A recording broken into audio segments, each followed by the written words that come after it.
Start off with TJ Valderrama, Jean Padilla, Direk Rainier F. Brizuela, ang captain of the ship, siya po ang nag-direct ng pelikulang ito, Pepe Herrera, and of course, Gerald Napoles. Let's give them a big round of applause and let's hear it from our cast ngayon. Konting pagbati lang.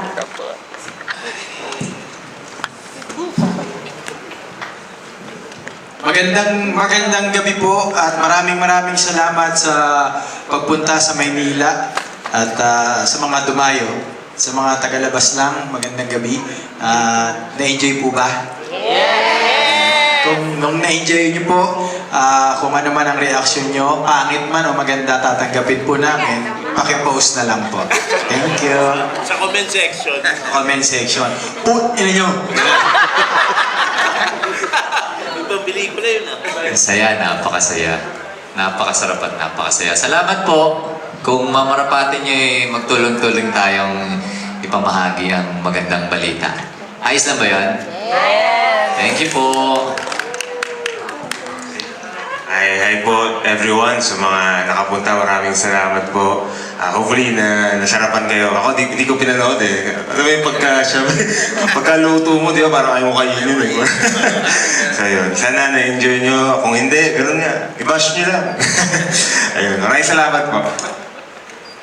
Yun, thank you. Salamat po sa suporta nyo po. At syempre, sa team natin. Direct, kay Peps, kay Jay, sa buong cast. Na talaga pong para lang kami naglalaro doon. Very light, relax, chill lang kami. Parang nakagamis lang. Ayan, palakpakan po natin yung cast natin. Ay, hindi pala ako. sorry. Hindi pala ako. Cast pala ako tonight. Magandang gabi po sa inyo lahat. Thank you very much po sa pagpunta at sa pag-join sa amin. Nag-enjoy po ba kayo? Yeah! Gutom na ba kayo? Yeah! Gutom na ba kayo? Yeah! Lilipas din yan. Maraming salamat po sa inyo. Kaya muli palapakan natin ang cast at director ng pelikula ang pinakamasarap na para sa talag ng lupa. Ngayon naman, meron na bang pinakamasarap na marinig na question dyan? Ayan, meron na. Ito na, hahabulin namin yung mic kasi nilalagyan pa namin ng baterya. Hindi pa namin napakain ng goodies. Okay, hello everyone, I'm Vince Gafford, and first of all, Marcus, congratulations for this wildly hilarious comedy film. aka ang pinaka-hilarious na comedy film ngayong taon. Yes. Okay, so here's the question to the cast, especially to Sir Gerald and Sir Pepe. As someone who continues learning and training in acting, curious po ako sa isang comedy film na gaya nito, how do you balance comedy and some serious or emotional moments ng inyong characters, especially kapag galing kayo sa isang nakakatawang eksena? Paano po ninyo hinahanap yung tamang transition para hindi mawala yung emotional truth ng isang eksena? And what's your advice sa isang aspiring actor na gaya ko na gusto maging versatile, not just funny, but also effective in drama? Mauna na po ako. Ang natutunan ko po, marami po sa amin sa nanggaling sa teatro. Personally, ay manggaling ka sa katotohanan no material, eksena. Or always, sabi nga nila, always come from truth. Diba? Play for truth. You do not play for the comedy. Kung mapapansin nyo po, yung karamihan po ng ginawa namin nila Pepe Herrera po na pelikula, ginagampanan lang po namin yung role kung ano yung kailangan at kung ano yung hinihingi ng sitwasyon sa istorya. Dahil doon, mas nakakatawa po siya. Hence, para masagot din yung katanungan na paano mag-transition, mas madali mag-transition. Tinansition ko rin yung sinabi ko, di ba? Madali mag-transition. Kasi siya, madali mag-transition kung galing ka na sa truth. kesa yung nagpapatawa ka kasi siyempre yung dramatic scenes or mas seryosong eksena, nangangailangan siya kailangan grounded ka magawa mo yun. At para sa, kung magagaling sa akin, para sa isang taong who keeps on admiring us and wants to be part of the industry, like what I said, i-share ko lang to kasi lagi akong, tuwing nagkukwita kami ni Paul Cedric Juan, nababanggit niya sa akin to. Si Paul Cedric Juan po ay nakasama ko sa isang project sa TV5, matagal na panahon na, ito po ay remake ng Iskul Bukol. Si Paul Cedric Juan ay talent doon. Tapos nakatabi ko siya sa isang break, sabi niya, Kuya Gerald, ano po ba ang gagawin ko kasi gusto ko po makilalang bilang aktor. Sabi niya, hindi niya sinabi na gusto ko maging artista, gusto ko makilala bilang aktor. Sabi ko sa kanya, umarte ka lang ng umarte. Yun lang. Kasi kung gusto mo, gagawin mo siya nang wala kang hiningi kapalit. Yan lang.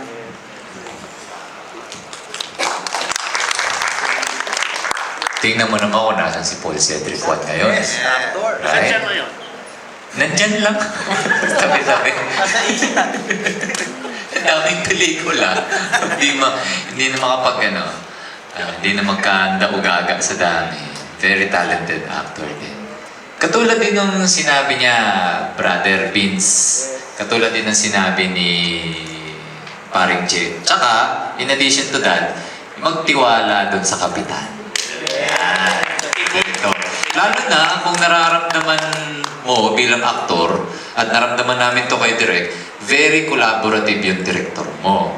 Diba? Hinihingi yung opinion mo. Ano ba palagay mo, Pepe, Gerald, Jean, TJ, kung ano yung maganda dito sa eksena? Para mas mapaganda natin yung eksena, lumabas kung ano yung gustong sabihin ng eksena.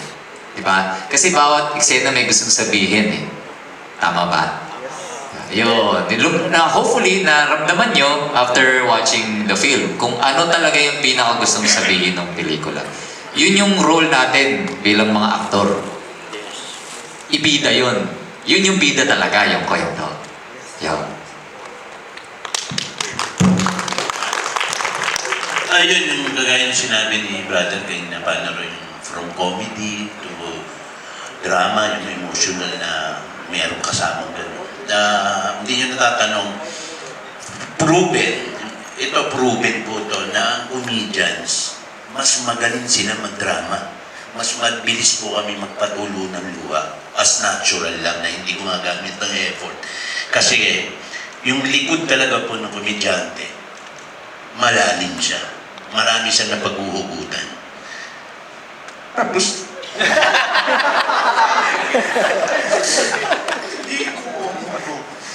paray ko na. Ano po ulit yung tanong? Ayun. Sir Vince, paulit po para po dun sa mga hindi nakarinig tulad ko. Hindi pala sila kikinig. Alam pala hindi nakarinig.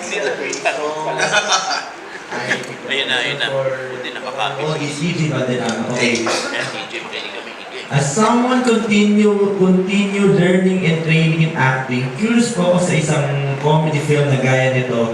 How do you balance comedy and some serious or emotional moments ng characters ninyo, especially kapag galing kayo sa isang nakakatawang eksena, and paano hinaharap yung tamang transition para hindi mawala yung emotional truth ng isang eksena, and ano ang inyong advice sa isang aspiring actor na gaya mo na gusto maging versatile, not just funny but also effective in drama? That was a wonderful question. It's such a great question. Thank you. Thank you for that. So, siguro ang sagot ko dyan kung ano din yung sagot nila. Pero totoo yun. Very grateful ako unang-una na I'm part of this project. And tama yung sabi ni Pepe na magtiwala tayo dun sa kapitan. Kaya tayo may director, di ba? But at the same time, pag pupunta ka doon, pagdating mo sa set, dapat armado ka. Prepared ka. Oo, ganun si Beb, tsaka si Bong. Tsaka nakakatawa din kay Direk. Kasi tama yung sabi din ni Pepe na he's very open to ano sa tingin mo? Ano sa tingin mo maganda? Paano gaganda yung eksena? Tama yung term na collaborative. And he's very ano sa inyo na parang, sige, pwede ka mag-adlib. Pero kami syempre nagtatanong kami, direct, pasok pa po bang, okay po ba to, shoot ba to, ganito ba yan? So, maganda dapat din yung environment na gagalawan mo din. And then tama yung payo na tuloy lang yung acting, tuloy-tuloy mo lang siya. Kasi kung passion mo talaga yan, nandyan lang siya eh. Di ba? Tama si Cedric Pohon. Ang galing niya manifest, no? Best actor pa. Ganon siya katindi. Tsaka ang ganda din nung sundot na ni Kuya Jean, excuse me, na kapag ang komedyante nagpayak, mas may kurot o mas may lalim talaga. Kasi sanay tayo nakikita na tumatawa sila. Kaya pag medyo... Ayan. Nasagot ko po ba kahit paano? Okay. Thank you very much. Thank you, Vince. May additional question tayo up there. Please say your name din para alam namin po ba. Kasi ako naman feeling ko, karamihan ng mga nagagawang pelikula namin ng team, laging may halong comedy. So I think itong, nung binigay yung Pares, napakalaking opportunity for me na, and challenge at the same time, na matap ko rin yung Gen Z audience. Kasi isa sa reason bakit babakasakali kami sa online talaga, isa sa iniisip ko lagi is, kailangan alam natin yung language nila. Alam natin kung paano yung transition to cinema, paano natin dadalhin yung mga sanay na manood sa tablets, sa phones nila, ng movie. So, may challenge dahil kumbaga yung attention span ng viewers ngayon ay iba. Karamihan ng ginawa namin for Pares ay experimental in terms of sa beat, sa pace. Kung di ko alam kung nahalata nyo, karamihan medyo, kahit gusto ko pang habaan, may mga times na ina-adjust namin para tumawid ka agad yung joke. Kasi nag-iiba nag-evolve yung audience and gusto namin sumabay doon. So, ano nga ulit yung question?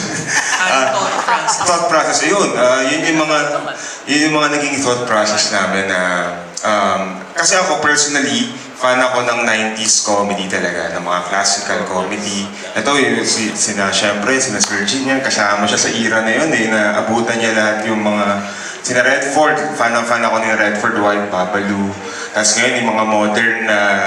Kasi sila, kasi siya si Pepe, pinag-uusapan nga namin, parang mas kinoconsider nila yung sarili nila actors na nagkataon lang na may mga comedy project. Pero para sa akin, bukod sa magaling silang aktor, magaling din sila talagang komedyante. At sila yung modern na yun. So nakaka-pressure din na mapalabas yon sa screen na syempre bukod sa mga box office kings ito, di ba? Kailangan ma-deliver at the same time ng tama yung storya. Pa ba? Thought process? Yung kasi yung Pares, parang isa to sa project na ang goal ko sana hindi masyadong seryosohin. Parang mas mukha siyang comfort film. Akala ko madali siya. Akala ko siya yung magiging pinakamadali. Pero hindi pala. No? Kasi the more na, ngayon nare-realize ko na parang, the more na, sorry sa term, parang the more na dinadump-down mo, the more pala na parang mas, kumbaga parang kumakalas sa story tayo, di ba, sabi nga ni Pepe kanina, parang story is king or yung story ang importante. So, yun yung mga thought process sa book, di ba? Wala akong na-hit na point Pero yun yung pinaka naging thought process nung binigay yung Pares. Yun. Thank you, Derek. Thank you, CJ. Sa cast, kay Sir Jean, kay DJ, kay Pepe, tsaka kay Gerald. Recently, yung discourse about Philippine movies mainit sa online. And also, ang hirap ding ibenta ng comedy ngayon because of the woke culture. So, papaano nyo i-convince yung mga audience, most especially Gen Z, na panoorin itong pelikula nyo? Ako meron. Sino Gen Z dito? May Gen Z ba dito? Na-offend ba kayo dun sa joke ni Mola na di ako iyak, no bading? Na-offend ba kayo dun? No. Hindi, di ba? Kasi context siya na may mga ganong lalaki. So yun yung pinoportray lang niya. Yun yung kagandahan ng pelikula. Yun yung advantage namin. Actually, mas mahirap para sa mga stand-up comedian. Ako naranasan ko yun kasi I'm starting to do stand-up comedy also. Kasi kami, advantage namin dito, oo karakter siya eh. May mga ganung tao talaga sa totoong buhay eh. So siguro yun, CJ, nagkataon lang na mas may advantage kami na we can share different kinds of stories and aspects of those stories kahit na seemingly cancelable, pero kasi it serves the story. Babalik ako nun. Yun. Siguro, ano naman, since ang Gen Z, naniniwala ako personally, ay henerasyon ng maaaring mas matatalino na kaysa sa mga nauna, di ba? Dahil sa information dissemination or sa pagkalat ng available information, dati mahirap kunin ang informasyon. Pupunta ka pa ng public library, bibili ka pa ng encyclopedia.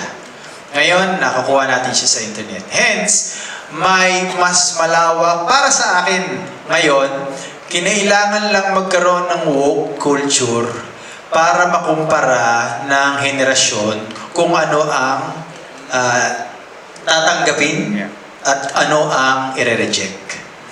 And I think now, besides, because there's an issue na mahirap magpatawa ngayon, pero sa totoo lang, sa tingin ko, nagkakaroon din ng, tawag nila woke fatigue. Pero para sa akin, it's purging. Kumbaga, nagpupurga tayo.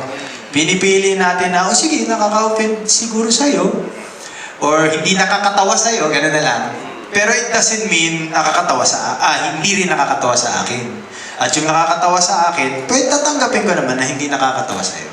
Parang gano'n yung nangyayari. Kaya siguro, successful ang Love Mo or Home Along the Riles or iba pang comedy. At higit sa lahat, dahil mas makalkal ang Gen Z sa digital space, nakukumpara naman ng Gen Z kung, hindi joke lang to. Tsaka alam na natin, even sa mga foreign content sa Netflix, nakikita rin naman natin na minsan mas, I don't wanna say offensive, but mas siraulo yung comedy. Talagang nakakatawa naman talaga. Because we're just portraying, yun nga sabi ni Pepe, I agree. If you're an actor, portraying a character, you're just portraying the truth of the situation. Yun lang. Sir Jean, Bilang matanda, bilang galing po kayo sa 90s, ganyan. Kabawa yung mga... Oo nga, aminado na ako doon. Actually, ako, ang inaabot ko talaga, TV. Nung panahon ko nag-start ako sa Viva, under Viva din ako. Nawala nga dahil pirata. Ang maswerte lang ako na pumasok ako ng 2000 sa Cool Ka Lang. Yes. Kaya na magkita kami ni Direk, sabi niya ni Direk sa akin, Kuya Jean, sabi niya, kailangan ko yung mga joke mo ng 90s, yung paano di ba to, sabi ko.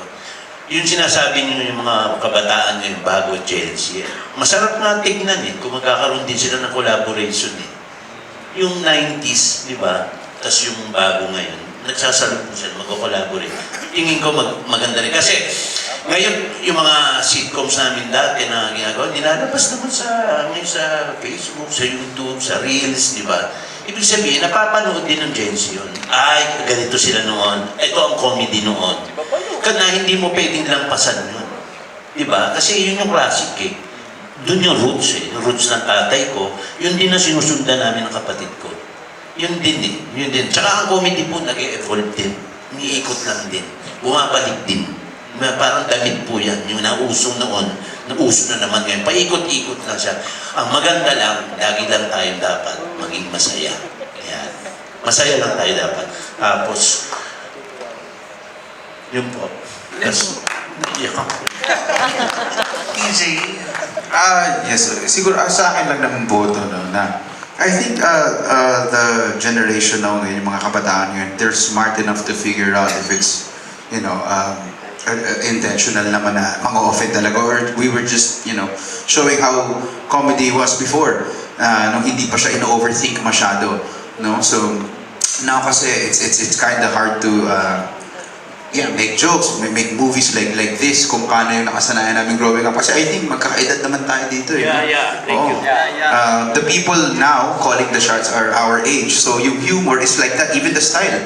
ngayon nagbabalikan yung 90s, even the type of comedy nung 90s it's coming back around. So I guess para sabihin doon sa mga newer generation ngayon na try it out first, panoorin niyo muna. Don't overthink anything. It's just a light movie na gusto lang din namin mapatawa kahit konti, mapangiti kayo, mapatawa namin kayo kahit paano. And show you guys how it was during our time, what we found funny that time.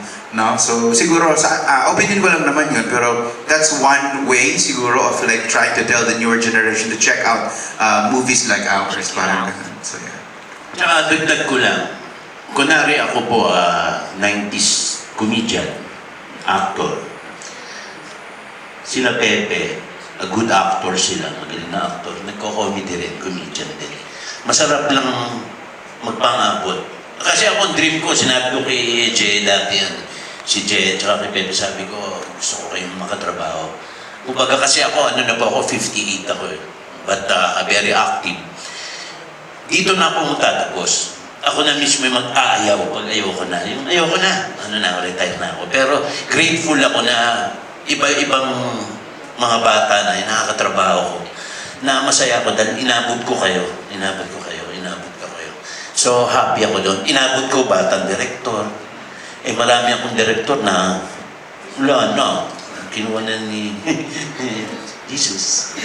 Diba? Kaya masarap lang din talaga yun. Masarap talaga mag-collaborate. Talaga masarap. Yung comedy talaga na-expand yan. Hindi titigil po yan para lang makapagpasaya tayo ng tao. Yun po. Thank you po and congrats and good luck sa movie. Thank you.